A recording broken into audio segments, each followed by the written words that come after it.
Well,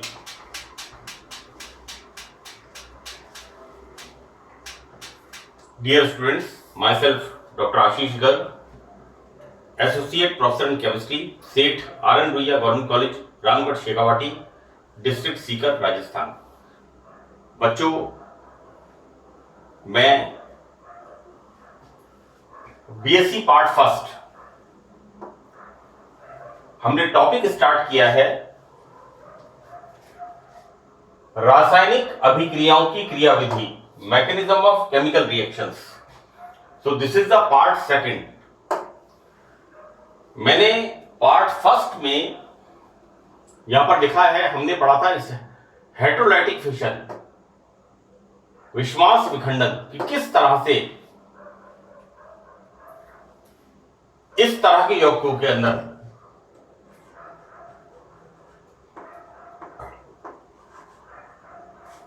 यहां पर formation क्या होता है, विषम विखंडन होता है, यानी जो बॉन्ड फॉर्मेशन होता है उसका विषम विखंडन होता है। मैंने पार्ट फर्स्ट में अच्छी तरह इसको एक्सप्लेन किया है। एंड द फॉर्मेशन ऑफ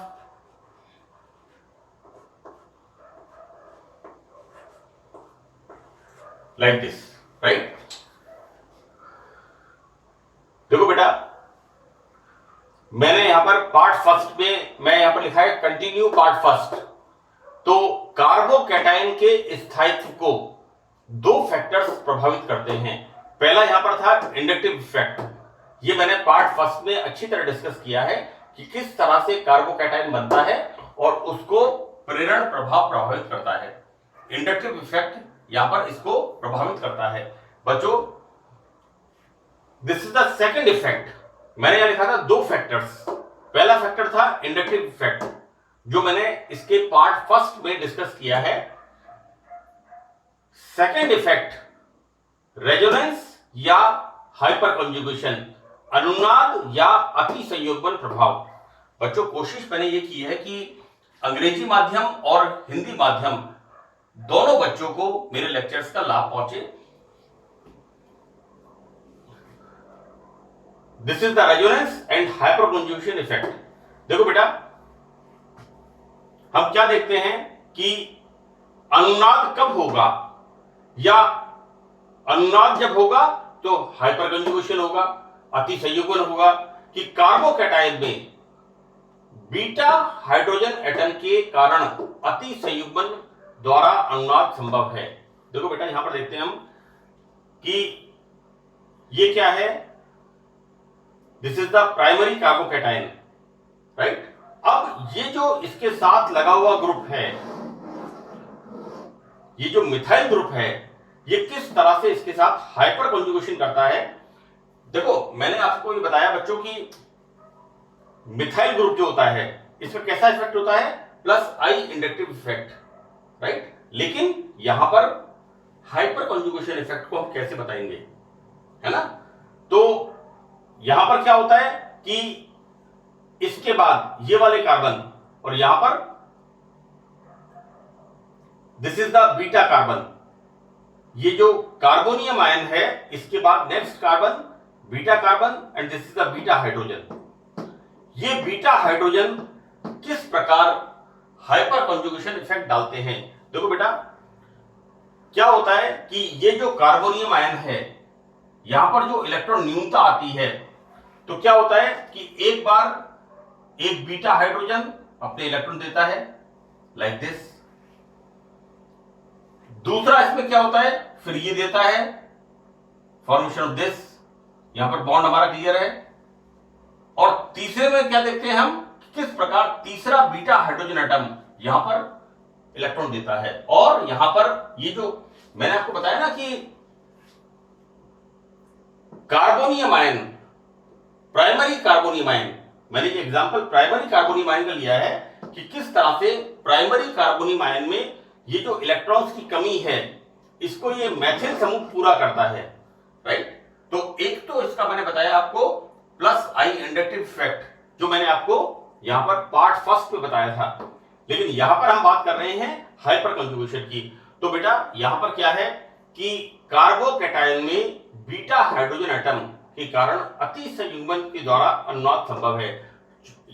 आगे मैं इसको बता रहा हूं कि चूंकि इथाइल में हम क्या करते हैं कि एथिल से आइसोप्रोपिल और आइसोप्रोपिल से टर्शियरी ब्यूटिल कार्बोकैटायन तक जाने पर बीटा हाइड्रोजन एटम की संख्या बढ़ती जाती है।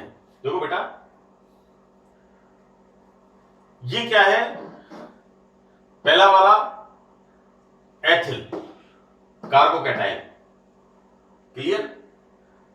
हम बात करेंगे आइसोप्रोपिल की, तो आइसोप्रोपिल में क्या होगा, यहां पर भी एक मैथिल ग्रुप लग जाएगा। मैं इसको इस तरह से बता दूं आपको कि आइसोप्रोपिल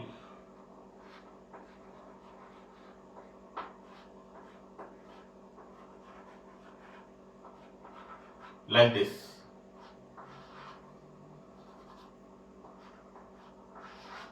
इस तरह से, यानी इथाइल कार्बोकैटायन से आइसोप्रोपिल कार्बोकैटायन, ठीक है, this is the isopropyl. And next इसमें है टर्शियरी ब्यूटाइल कार्बोकैटायन, इसकी हम बात करेंगे इस तरह से, this is the tertiary butyl carbocation. देखो बेटा, मैं आपको फिर रिपीट कर रहा हूं कि यहां पर एथिल कार्बोकैटायन, हम आगे बढ़ते हैं तो आइसोप्रोपिल कार्बोकैटायन, ये वाला, this is the isopropyl carbocation. And next इसमें क्या है, tertiary butyl carbocation, this is like this, tertiary butyl. यानी हम यहां पर बात कर रहे हैं कि किस तरह से हम एथिल कार्बोकैटायन से आइसोप्रोपिल कार्बोकैटायन और आइसोप्रोपिल कार्बोकैटायन से टर्शियरी ब्यूटाइल कार्बोकैटायन तक जाने पर बीटा हाइड्रोजन एटम की संख्या बढ़ती जाती है। यानी यहां पर हम देखते हैं, देखो बेटा, यहां पर क्या है, एथिल कार्बोकैटायन, यहां पर बीटा हाइड्रोजन एटम कितने हैं, 1 2 3। अगर हम आइसोप्रोपिल कार्बोकैटायन की बात करें तो कितने हैं यहां पर हाइड्रोजन, यहां पर 3 है। एथिल कार्बोकैटायन में तो यहां पर कितने हैं, 6। और अगर हम इसके आगे बात करें tertiary this is the tertiary butyl carbocation, this is the tertiary butyl carbocation, तो यहां पर कितने हैं, 3 + 3 + 3, टोटल 9 बीटा हाइड्रोजन एटम। तो यहां हम देखते हैं कि बीटा हाइड्रोजन एटम की संख्या बढ़ती जाती है, अतः हाइपर कंजुगेशन द्वारा अनुनाद भी बढ़ता जाएगा, जिससे स्टेबिलिटी बढ़ती जाएगी, क्लियर। यानी ये हम बात कर रहे हैं एथिल कार्बोकैटायन की, लेकिन जैसे जैसे यहां पर नेक्स्ट यहां पर है आइसोप्रोपिल, बच्चों यहां पर जैसे ये CH3 है ऐसे ये CH3 हो जाएगा, राइट। और आइसोप्रोपिल के बाद टर्शियरी ब्यूटाइल कार्बोकैटायन, यानी यहां पर भी CH3 हो जाएगा। इस तरह से हम देखते क्या है कि यहां पर 3 थे और आइसोप्रोपिल में 3 और हो गए, आइसोप्रोपिल में 3 और हो गए, लेकिन टर्शियरी ब्यूटाइल में 3 और बढ़ गए, है ना। तो यहां पर बेटा बीटा हाइड्रोजन एटम की संख्या बढ़ती जाती है, जिससे हाइपर कंजुगेशन इफेक्ट बढ़ता जाता है और रेजोनेंस बढ़ता जाता है, जिससे स्टेबिलिटी बढ़ती जाती है। हाइपर कंजुगेशन को मैंने बताया है यहां पर,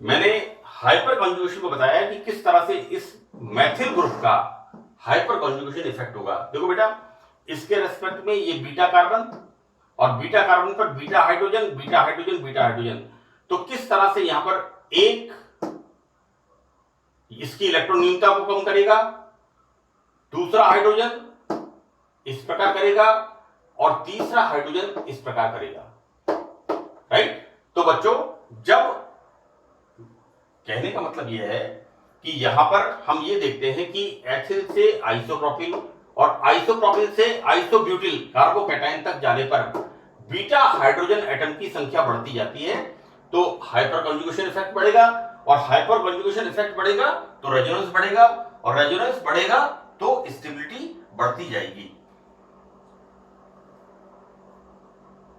अब यहां पर हम देखते हैं कि यदि धनावेशित कार्बन के संयुग्मन में कोई पाई बॉन्ड हो लाइक दिस, ये कार्बोकैटायन बना हमारा। अब यहां पर इसके कॉन्जुगेशन में क्या है, एक डबल बॉन्ड, तो क्या होगा, this bond shifted here so that यहां पर this positive charge comes here like this, तब भी यहां पर स्टेबिलिटी बढ़ेगी, इंक्रीज होगी।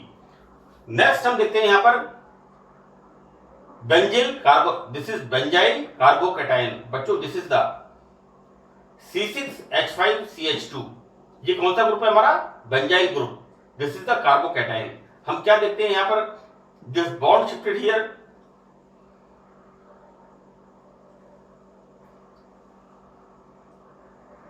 ये बॉन्ड इधर शिफ्ट होगा, दिस डेफिशिएंसी, ये जो बच्चों कमी है, इलेक्ट्रॉन न्यूनता, it comes here, this bond shifted here, this electron deficiency comes here, and further this bond shifted here, this deficiency comes here like this, right? तो इस प्रकार हम देखते हैं कि किस प्रकार से हाइपर कॉन्जुगेशन इफेक्ट कार्बोकैटायन की स्टेबिलिटी पर प्रभाव डालता है। क्लियर? अब देखो बेटा, तीसरा फैक्टर यहां पर, तीसरे फैक्टर में हम क्या देखते हैं कि जब बॉन्ड का फिशन, अभी तक तो हमने क्या देखा था कि यहां पर इस तरह से, यानी CH3Cl और इसका बॉन्ड का फिशन हुआ, बॉन्ड का फिशन कैसा हुआ, विषमास विखंडन, हेटेरोलाइटिक फिशन, और यहां पर ये कार्बन क्या हो गया, यानी ये Cl इसके दोनों इलेक्ट्रॉन बॉन्ड के लेके चला गया और यहां पर बन गया कार्बोकैटायन या कार्बोनियम आयन। और हम कार्बोनियम आयन की स्टेबिलिटी को यहां पर एक्सप्लेन कर रहे हैं फर्दर। जब कार्बन एटम से जुड़ा परमाणु कार्बन कम इलेक्ट्रोनेगेटिव हो तो कोवेलेंट बॉन्ड का हेटेरोलाइटिक फिशन इस प्रकार होता है कि कार्बन एटम पर ऋणावेश, देखो बेटा ऐसा है, इसका मतलब ये है, ये मैंने बताया है कि कार्बन एटम से ऐसा एटम या ग्रुप जुड़ा हुआ है कि जो कार्बन एटम से कमजोर हो, जिसकी इलेक्ट्रॉन नेगेटिविटी कार्बन से कम हो, तो क्या होगा, यहां पर हेटेरोलाइटिक फिशन होगा और यहां पर क्या फॉर्मेशन होगा, यानी यहां पर स्थिति उल्टी हो गई, इसकी कंपैरिजन में यहां पर स्थिति अपोजिट हो गई। यहां पर क्या हो गया, कार्बन के ऊपर ऋणावेश और जो इसके साथ लगा हुआ एटम या ग्रुप है उसके ऊपर धनावेश आ जाता है ना।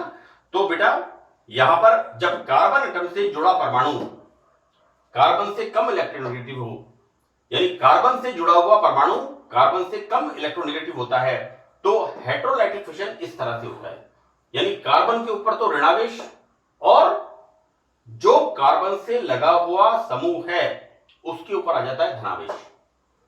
तो मैंने लिखा है बच्चों यहां पर कि कार्बन एटम पर ऋणावेश व अन्य एटम लाइक दिस, इस पर आ जाता है धनावेश। तो इस तरह से विषमास विखंडन होता है और इसको हम क्या कहते हैं, इसको हम कहते हैं फॉर्मेशन ऑफ कार्बेनियन या कार्बन ऋणायन। तो बच्चों यहां पर ये जो कार्बन ऋणावेशित होता है, तो बेटा यहां पर ये कार्बन एटम कार्बेनियन कहलाता है। दिस इज द कार्बेनियन, कार्बन ऋणायन कहलाता है। और ये कैसा होता है, sp3 संतुलित। मैंने अब तक कार्बन फ्री रेडिकल बताया और कार्बोनियम आयन बताया, उन दोनों में मैंने इस बात को बताया था कि वहां पर कार्बन परमाणु कैसा होता है, sp2 संकरित, राइट। तो यहां पर कार्बेनियन में कार्बन एटम sp3 संकरित अवस्था में होता है, सी लाइक दिस। अब हम देखते क्या है कि this carbanion is greater than primary carbanion and primary carbanion is more stable than secondary carbanion और कार्बोनियम।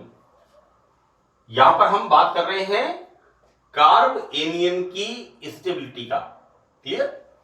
यहां पर ये methyl carbanion is more stable than 1 degree carbanion. This 1 degree carbanian is more stable than 2 degree carbanian, and this 2 degree carbanian is more stable than 3 degree carbanian. यहां पर मैं आपको फिर बात को रिपीट करूंगा कि यहां पर मिथाइल कार्बेनियन सबसे स्टेबल होता है. उसके बाद मिथाइल कार्बेनियन के बाद इथाइल कार्बेनियन और उसके बाद आइसोप्रोपाइल कार्बेनियन और इसके बाद टर्शरी ब्यूटाइल कार्बेनियन. बच्चों ऐसा है कि एक मिनट मैं इसको बता देता हूं, फिर मैं आपको मेरे तरीके से मैं इसको एक्सप्लेन करता हूं कि यहां पर इथाइल ग्रुप से टर्शरी ब्यूटाइल तक जाने पर मिथाइल ग्रुप की संख्या बढ़ती है.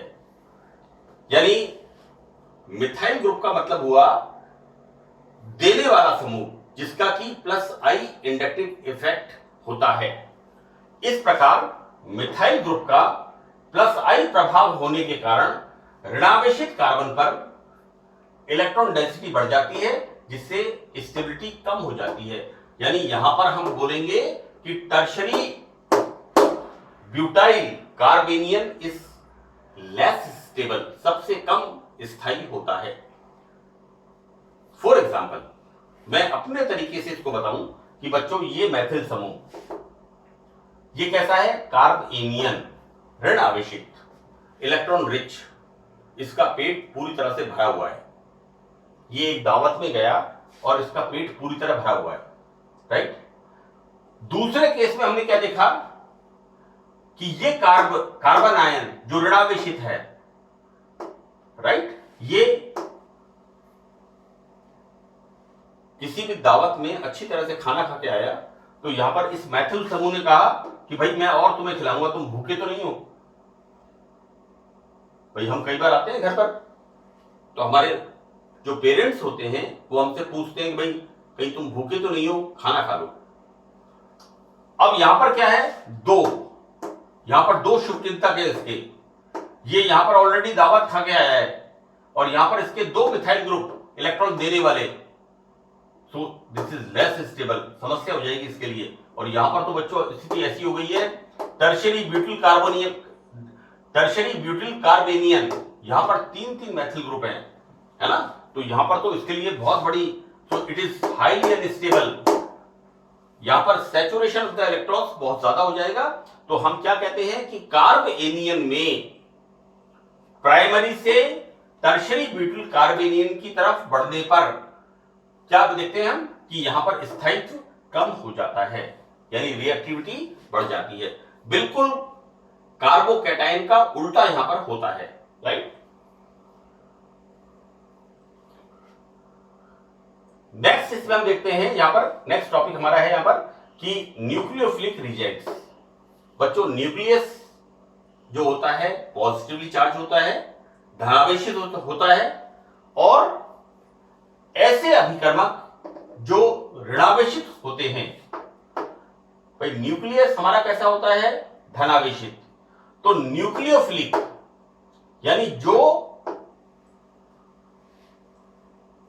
ऐसी जगह रिएक्शन करे जहां पर धनावेश हो, या इसको हम केमिस्ट्री की भाषा में कहें कि इलेक्ट्रॉन न्यूनता होती है, राइट. जैसे हाइड्रोक्साइड, जैसे या तो हम कहते हैं इसको इथॉक्साइड या साइनाइड. इथॉक्साइड से मतलब बच्चों एल्कोक्साइड, राइट. मैंने ये लिखा है ना, OR minus, this is the alkoxide, या साइनाइड आदि. या ऐसे इलेक्ट्रॉन युग्म वाले समूह जिनके पास लोन पेयर ऑफ इलेक्ट्रॉन होता है, जैसे NH3 और H2O.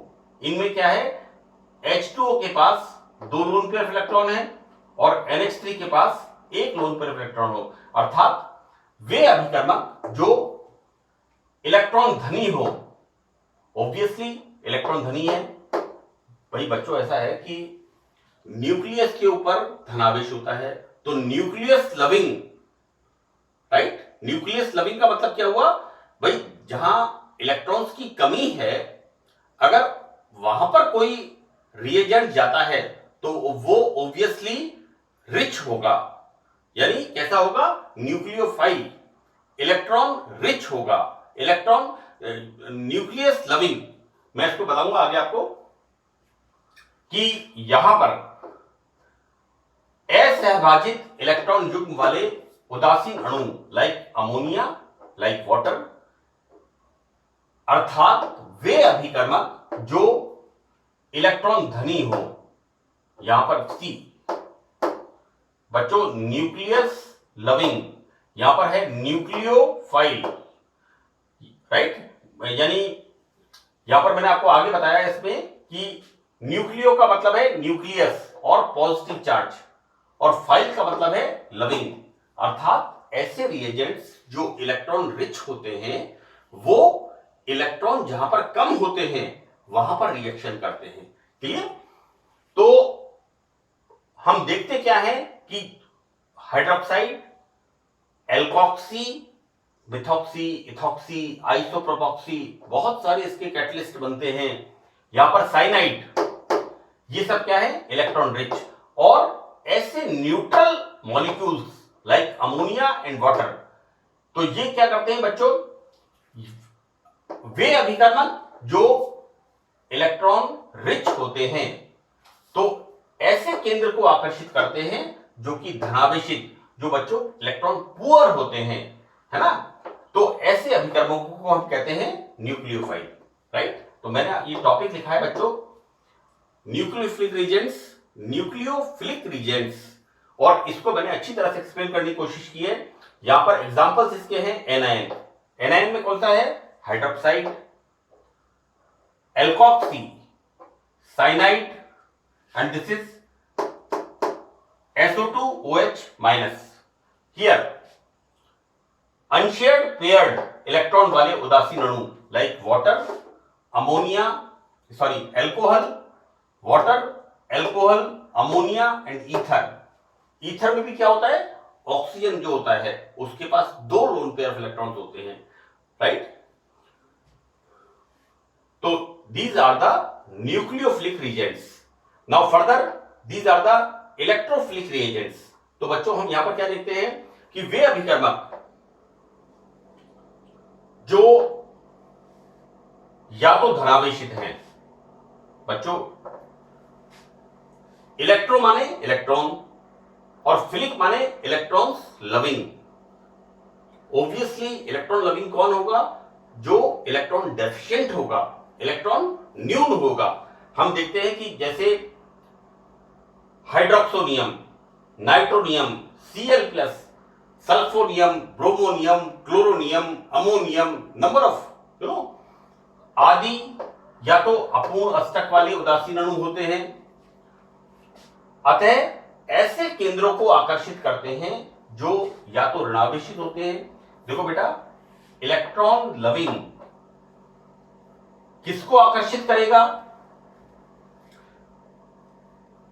इलेक्ट्रॉन लविंग किसको आकर्षित करेगा, जो इलेक्ट्रॉन रिच होगा, है ना। यहां पर ऐसे केंद्रों को आकर्षित करते हैं जो ऋणावेशित होते हैं। ऋणावेशित से मतलब है यहां पर जो कि इलेक्ट्रॉन रिच होते हैं या फिर इलेक्ट्रॉन धनी हो, अतः इन्हें इलेक्ट्रॉन स्नेही, मैंने बहुत स्पष्ट यहां पर लिखा है, या तो ऋणावेशित हो या फिर इलेक्ट्रॉन धनी हो, अतः इन्हें इलेक्ट्रॉन स्नेही या इलेक्ट्रोफाइल कहते हैं। फॉर एग्जाम्पल यहां पर कैटाइन कौन कौन से हैं, दिस इज हाइड्रोनियम, ये बच्चों next nitronium, chloronium, bromonium, and this is phenyl diazonium, and this is carbonium, right. इनके पास क्या है, क्योंकि ये इलेक्ट्रॉन पुअर स्पीसीज हैं, अतः ये इलेक्ट्रॉन रिच स्पीसीज की तरफ अट्रैक्ट होंगी, तो दीज आर कॉल्ड इलेक्ट्रोफाइल्स। और एक एग्जांपल और मैंने इसमें दिया है कि ऐसे यौगिक, ऐसे न्यूट्रल मॉलिक्यूल्स जिनके अंदर अष्टक इनकम्प्लीट होता है, जैसे BF3, हम देखते क्या है यहां पर बोरोन, बोरोन में ऑक्टेट कंप्लीट नहीं होता, 6 इलेक्ट्रॉन होते हैं, AlCl3 एल्यूमिनियम में ऑक्टेट कंप्लीट नहीं होता। मैंने आपको एरिन्स एंड एरोमेटिसिटी में, फ्रीडल क्राफ्ट रिएक्शन में इन सबको वी ऑल, यानी इन ये जितने भी कैटलिस्ट हैं इनको हमने यूज किया है वहां पर कैटलिस्ट के रूप में। किसके अंदर? फ्रीडल क्राफ्ट रिएक्शन में, because these are the electron deficient compounds, right? So that's all in this part second. बाकी हम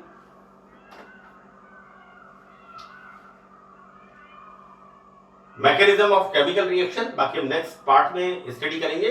so thank you very much, that's all.